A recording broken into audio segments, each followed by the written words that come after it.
حضرت عبداللہ بن مسعود رضی اللہ عنہ فرمایا کرتے تھے خوش آمدید اے سردیاں، خوش آمدید اے سردیاں، تیرا آنا مبارک ہو، تیرے دن چھوٹے ہیں اب ہم روزہ رکھیں گے، تیری راتیں لمبی ہیں اب ہم تہجد پڑھیں گے، خوش آمدید اے سردیاں۔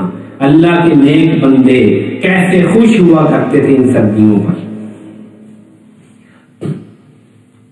حضرت عبید بن عمیر رحمت اللہ علیہ سردیوں کی آمد پر فرمایا کرتے تھے اے اہل قرآن خوشخبری ہو، اے اہل قرآن خوشخبری ہو، تمہارے لیے راتیں لمبی ہو گئی، پڑھو قرآن، تمہارے لیے دن چھوٹے ہو گئے، رکھو روزے اور رب کو راضی کرو۔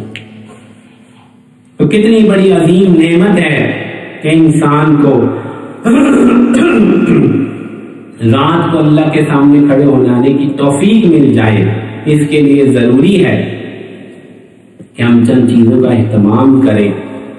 ایک تو کھانا کم کر دیں، دوسرا سردیوں میں عشاء کی نماز کا جماعت کے ساتھ اہتمام کریں اور فجر کی نماز کا جماعت کے ساتھ اہتمام کریں۔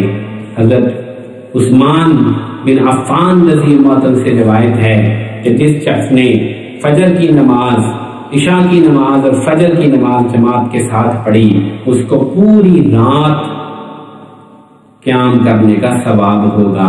تو یہ منیمم درجہ ہے۔ اور اس کے بعد جلدی سونے کی کوشش کریں اور الارم لگائیں، اور گھر میں سے جو اٹھتا ہے اس کو کہیں کہ وہ آپ کو اٹھائے، تو کم سے کم 8 رکعتیں، یا آپ اتنا نہیں کر سکتے تو 4 رکعتیں نوافل کی پڑھیں۔ اس میں جو لمبی لمبی صورتیں آپ کو یاد ہیں، کچھ صورتیں یاد کرنے کی کوشش کریں۔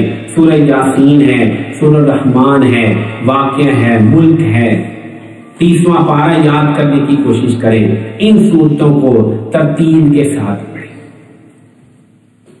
تو اللہ کے نبی نے فرمایا کہ یہ مومن کی بہار ہے۔